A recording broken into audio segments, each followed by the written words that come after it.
Welcome back to Let's Play The Legend of Zelda Oracle of Seasons. In the previous episode, we fought through Subrosia, as well as fighting through a few glitches along the way, but we did manage to obtain the power to create summer. And now we stand here in front of the entrance to our next dungeon with vines grown that will allow us to reach it. So without further ado, let's head in, shall we?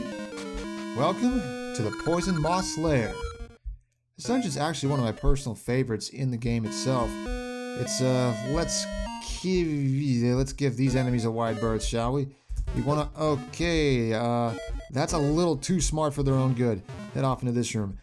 I gotta say, I really like this dungeon because it, one theme throughout it is how it makes very effective use of its space. This dungeon isn't actually particularly big, but it gets a lot out of each room, and it's really cool. What do you say? Good defense is the best offense against spikes. The owl statue speaks the truth. You see, to take care of these enemies whose names escape me, I want to say it's like spike beetle or something. A lot of beetle types. All you have to do is use your shield to overturn them when they charge, and take them out in a single hit. Before we move on, though, we want to check out these pots because there's some helpful stuff underneath them, if I remember correctly.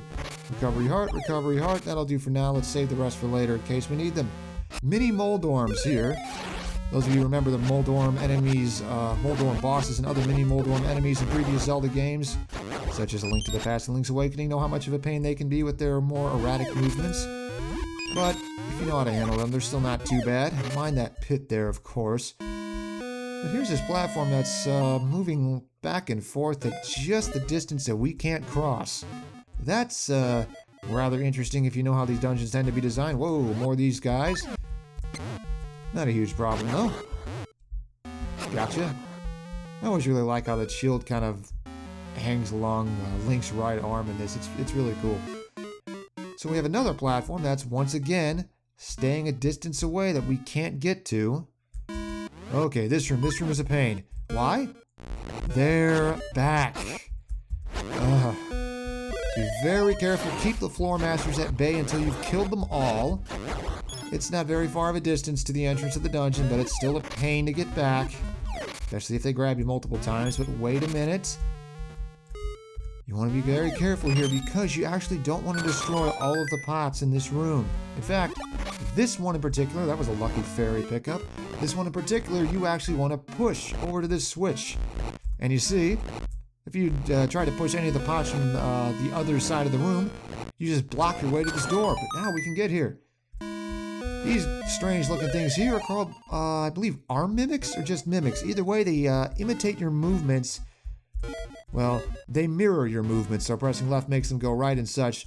They deal significantly less damage than they did in Link's Awakening. They deal 2 hearts per hit in Link's Awakening, if I remember right. This time it's only 1, which I suppose isn't much more manageable, but still, you can use the fact that they only move when you do, and then they move in the reverse direction as you, as a chance to set up some spin attacks on them. Oh, did I mention you could kill bubbles with a boomerang? That's a thing you can do. They don't drop fairies like sparks do, but it's very helpful for getting them out of the way. Now you'd think you could just press the switch and move on, right? What could it do? Well, turns out you can't move on. Yep. So clearly, if we could just jump a distance, we could solve so many problems we're running into this early in the dungeon. That certainly says something, doesn't it? So now we have more rolling tumblers like the kind we saw in the Snake's Remains. Take care not to push these while you're standing over one of these cracked floors. But you know how to do that already, sure enough. And now we've reached this. You know, if I followed my own advice, that would be very helpful. So for real this time, we're gonna push these. We're gonna push this tumbler over to where we can move, and without standing over cracked floors that will collapse on us. Getting to this chest, which gives us a key, and that's why we took a detour this way. Let's push this a little further. This block will free us up to head backward. These stairs are very notable coming up here, because, you see, the Poison Moth's Lair is the first dungeon we've seen so far to have multiple floors. Yes, you see, multi-floor dungeons are actually the majority in the Oracle games. They're done they're much more complex than the 2 we see in Link's Awakening. Each floor can have its full setup of 8x8. And it offers many more possibilities than Link's Awakening did. You know, using that the more advanced knowledge of the engine and the fact that Well, that's news to me. I actually didn't know you could kill Pole's voices by throwing stuff at them.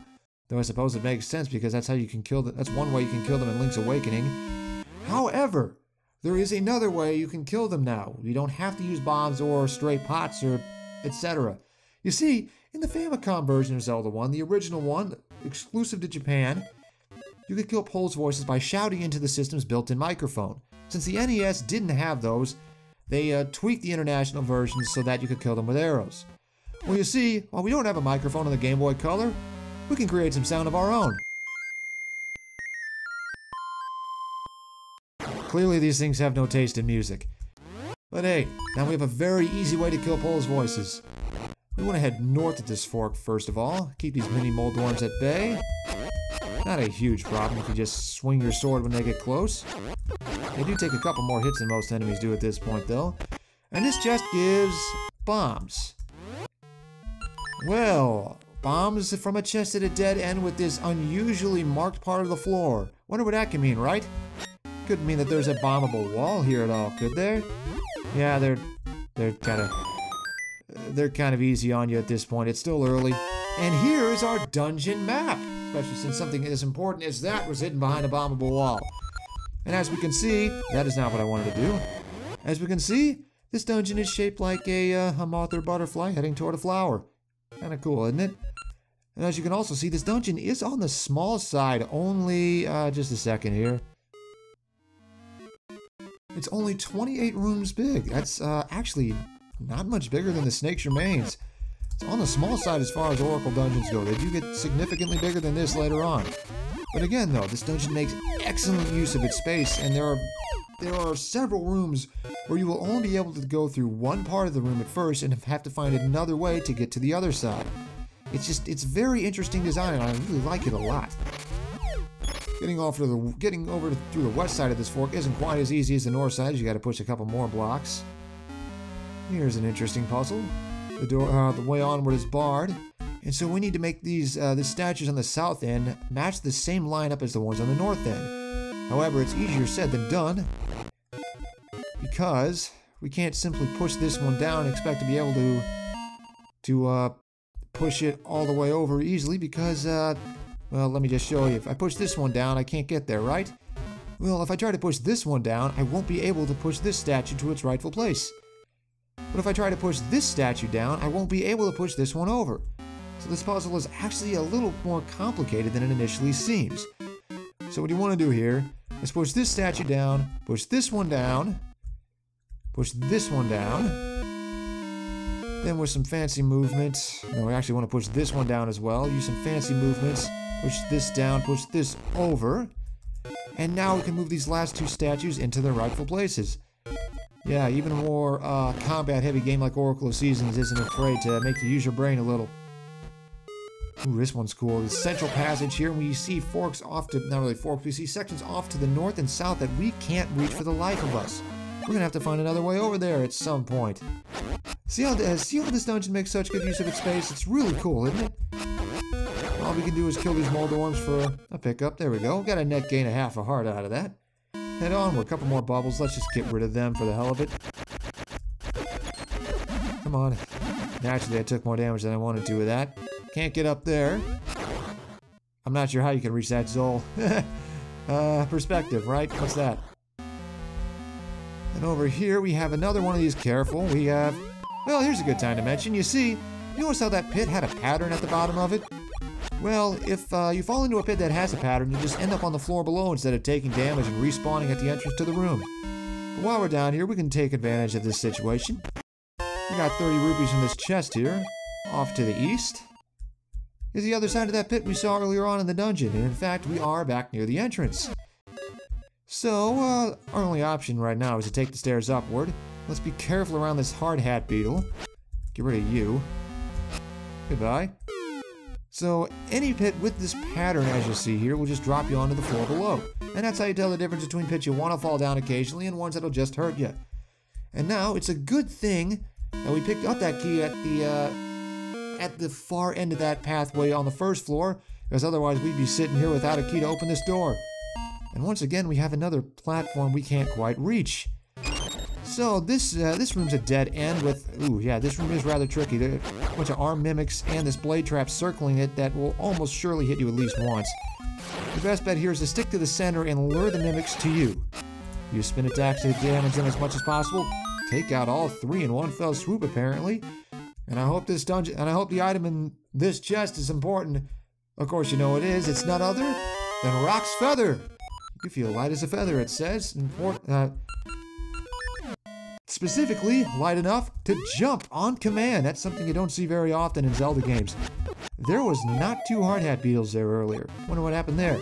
But anyway, being able to jump whenever we want to is a very, very helpful thing to have. Now, all those holes and small gaps that impeded us before aren't much of a problem.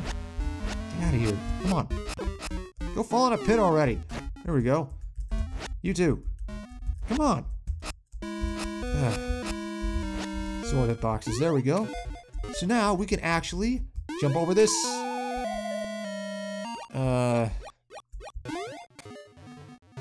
So now we can jump over. No. I almost messed up again. So now we, no, wait. Let's time this right. Get rid of the hard hat beetles too. So now we can jump over here. And normally you'd think just being able to fall into another pit wouldn't help much, but this one drops us off on this high ledge. So now we can take the staircase. Little passageway here. They can do a lot more interesting things with these 2D sections now that we have Rock's Feather. Oh boy. Okay, we've already died like an idiot 3 times in this playthrough. Let's be very careful here. Let's not fall into those spikes. Take this, jump up to the ladder here, and we can head onward. Find ourselves in one of the solitary rooms down on the bottom floor. What does this owl statue have to say? These guys usually have some nice words of wisdom. Jumping up and on will send you even higher. Here's a real interesting... Here's a really interesting mechanic that they do some interesting stuff with these puzzles in interesting ways, and you can just tell I'm repeating words again. These trampolines send you up to the floor above them. You find a compass here, which lets us see that there's a few more chests to find in this dungeon. If you take a quick look at the map, you'll notice we've already gone through almost the entire dungeon already. We've explored over 20 of the rooms already. And again, this is where this dungeon makes excellent use of its space. You see, even though we've explored so much of the dungeon, there are parts of many of these rooms that we haven't seen yet. So now, we need to find a way to get to the other side of that upper room. Well, you see, you can push trampolines as well, and that's where this mechanic really shines, because now you have puzzles involving trampoline positioning, involving finding ways to get the trampolines to the places you need, finding ways to figure out exactly where you want them, although the marked tiles in that room make it a little easier, but they do some very, very interesting things with trampoline puzzles later in the game. And now immediately, they have issues of Rock's Feather and Power Bracelet in tandem. Yeah, it's rather complicated. Even made me had to unequip my sword. Oh, you want to be very careful with your button presses here so you don't land on spikes. Those kind of, hurt. Wait for the tumbler to go by. And onward. More stairs. We find ourselves in another one of these, solitary rooms. Jumping on the trampoline as is just makes us hit the ceiling. Fortunately, it doesn't hurt. That tile looks promising. But now we have to find a way to get the trampoline over to it. Make sure you push this one south. Pushing it to the north will just stick it up against the wall and make it so you can't push it south again when you need it to. So make sure you push it over this way. I gotta say, one thing I don't quite like very much about this dungeon is the music. I know you can't really hear it as well over the heart alarm, but it's just kind of meh. It's not as good as damn near every other dungeon theme from here on out. From every dungeon we'll encounter after this one. It's just kind of there. It's not bad by any means, but it's just kind of there. Well, what do we have in this chest that's somehow placed on top of the ceiling? It's another small key. You can bet we're gonna need that. So this staircase will drop us off somewhere closer to the main path, hopefully. Let's not die here. That is not a good start. Okay, we gotta be very careful here. Jump onto the... Now we're basically gonna have to fall in the pit to get back up here. Let's time this right. Got it. Swat these keys away. 5 rupees, but not when we need it at the moment. Come on. Well, we wouldn't have been able to reach that anyway. Here's another thwomp. Timer jumps just right. Urgh! And up we go, and what do you know? We're here. So, that was dumb. So let's wait for it to come over here. Then jump this gap. Then head back to the... Okay, beetle's in the way. Then now we're gonna head... Careful. Now we're going to head back to the room just north of the entrance to restock on health. Actually, it'd be much, much more helpful if we could get a fairy or something out of the pots here. There's a heart. Mystery seeds. Nothing doing. Careful. And we're back down to 1 heart. Lovely. Yeah. So we're going to be very careful. There we go. Probably the beetles in this other room are going to respawn. Probably so. Let's use the shield and take it and be safe.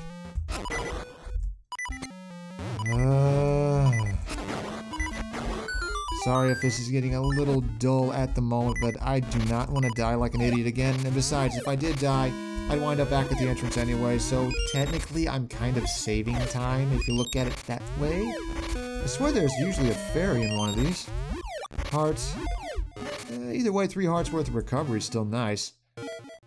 I doubt there's going to be more in these pots this time around, but okay, maybe these pots do restock for something. 2 rupees though. Either way, now that we have Rock's Feather, we can do a few more things in this dungeon, although two of the gaps we couldn't cross before it turned out to, well, technically 3 of them ended up leading to the same spot. Got the Floor Masters back again. Well, apparently my luck's taking a turn for the worse again. I'll see you back in the Floor Master room. Okay, for real this time. Okay, now let's play it safe. 1, 2, 3, 1, 2, 3, get back. Ha! Saw it coming that time. So now, let's, unfortunately you gotta take care of this again. I kinda wish there was a way to just use Rock's Feather to bypass this. Then again, all it does is waste about a minute or so, nothing huge. So now, if you remember, there was, get out of, I just got hit by that thing. I just had it walk right into me. That was dumb. Maybe I'll get a heart from one of these. Speak of the devil. So if you remember, there was that one spot here with the switch that just caused the floor to crumble in front of us. Well, now we can just hop right over it. So, up here, we can just, we can jump to make the conveyors not be much of a problem. Another owl statue that obviously has something important to say. In water, it is invincible. Well, that's ominous. But up here, we have a chest containing a gacha seed. That's going to help us eventually in the long run, sorta, kinda. So now we have no other option but to go through that door. And since it's locked, it's a good thing we went out of our way for that key before. You're going to want the sword and power bracelet equipped for this room coming up. And if you could tell, why that, you figured, hey, wait a minute, there's probably a reason he's prepping himself for this room. Well, you're right, it's the mini-boss room. Meet an enemy with a couple different names. They're called Omoai in Japan, given no official English name, but the Prima guide called them Calamari, and I kind of like that name, honestly. So they pop up in a few different spots, spew a fireball, and then duck back to the water to pop up in a different spot. In water, they're invincible, as the owl says. So how about we pull them out of the water? You want to throw them toward a corner of the room so that they have more room to run. They have to run further to get back to the water. 4 hits takes out each one of them. So once you know what to do to them, it's just a matter of finding them when they pop up, picking them when they pop out, picking them up when they pop out, hitting them every time they stop bouncing, and try to kill them before they get back to the water. So now I gotta hit this pain in the ass one more time to kill him. Nope, no fireball for you. 1, 2, 3, gotcha. And that mini boss is out of the way real easy like. Got a fairy for recovery. We got a path back here if we die from this point onward. And these stairs here take us to take us to the south side of that room we walked through the center of before. Like I said, they make excellent use of their space in this dungeon. So you see, when you go up here, you can just pop right over to the other side. No roc's feather necessary. It's actually a really cool little thing. And again, it only shows up in Oracle of Seasons. Helps as far as uniqueness goes, but I do wish Age has used them a little. You see, we wanted to head off to the far west first here. To drop down this pit, which will put us here. Right in the path of a giant blade trap. Let's pop some Pegasus seeds here to make this a little easier to avoid. So now we gotta find a way to get to that chest without getting ourselves impaled. So we gotta find the right blocks to push here. That's a good sign. But we're not gonna get there on our own. Uh-oh. Push this one? No. How about this one? Or this one? Aha! Push it into the pit, jump over it, and there is our boss key. Now we're gonna wait like a smart person. I'll meet you guys back at the staircase to the room we were at before. So now with boss key in tow, there's nothing left to do besides fight the boss. And wouldn't you know it, we have our means to get there already. All you gotta do is jump across this one and keep going instead. So, get yourself ready for this fight. It is rather chaotic, but it's not overly hard, necessarily. Make sure you, pick up these pots for some, health refills, should you need them. Have your sword and power bracelet. Excuse me, sword and Rock's feather, obviously. And get ready for a fight. This one's another returning enemy, Mothula. You probably saw that coming a mile away, didn't you? You start the fight by spewing out those spawning the smaller moths, which you can kill for pickups. You fly around in a circular pattern. Then you 1 or 2 attacks depending on what color he glows. If he glows blue, he'll send out fireballs in A. Here's the tricky part of this fight. You see, can't reach him. You see, if you get hit down, you'll have to find a way to get back up and you'll have to start the fight over. Keep in mind, these marked tiles show where the floor is actually, not where you can jump up, so you'll have to keep that in mind. While you will have to start the fight over, if you can kill these mini-moths, you can get some pickups, and when Mothula does fly by in a rather predictable pattern. His bigger problem is keeping out for his attacks and the fireballs he will somewhat randomly shoot out. What you want to do here is stick to either the west or east end of the room, since he'll be shooting the fireballs when he reaches the south. He'll slow down eventually, stop in the center, and then glow either blue or red. At which point, if he glows blue, okay, I'm close to dying here. Let's be careful. Okay, he slowed down. That's bad. If he glows blue, he will shoot out fireballs in a spiral pattern for deaths. Let's play Curse. You suck.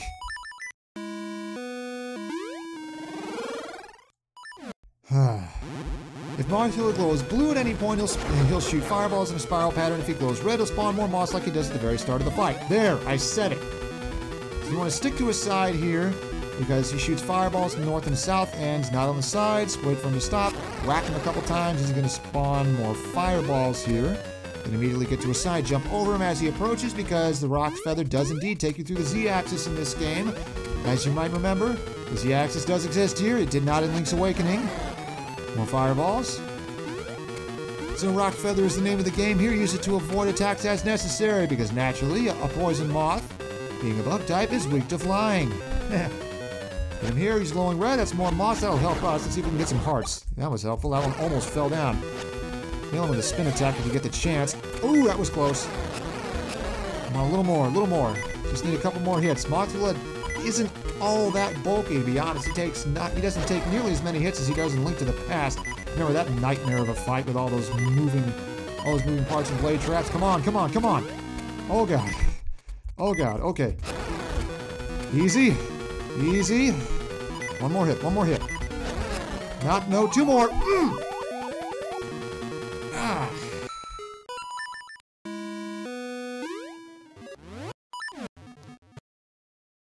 Okay, for real this time.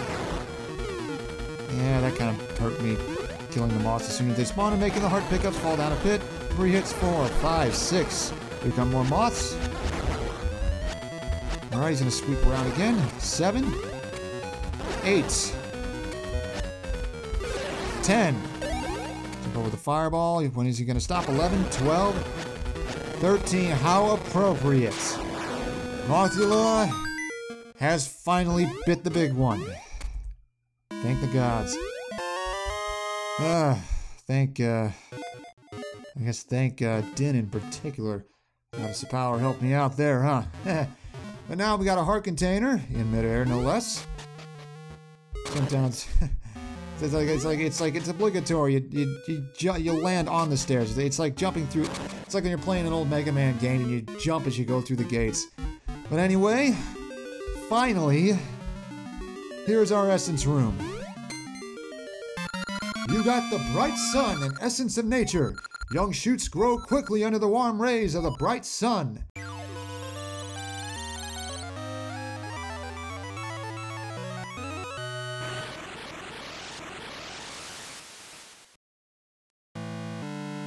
All right, Mako Tree, what do you have to say?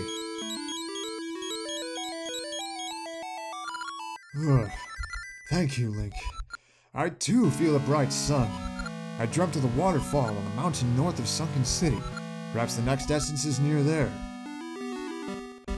So, all's well that ends well, I guess. Another dungeon clear, a new item in tow, and another essence of nature. And so, next time on Let's Play The Legend of Zelda Oracle of Seasons, we're going to be heading back to Haron Village, doing some regrouping, figuring out what we can do now that we have Rock's Feather, and then finding a way to blaze a path toward the mountains to the northeast, where the next essence of nature awaits. See you guys then.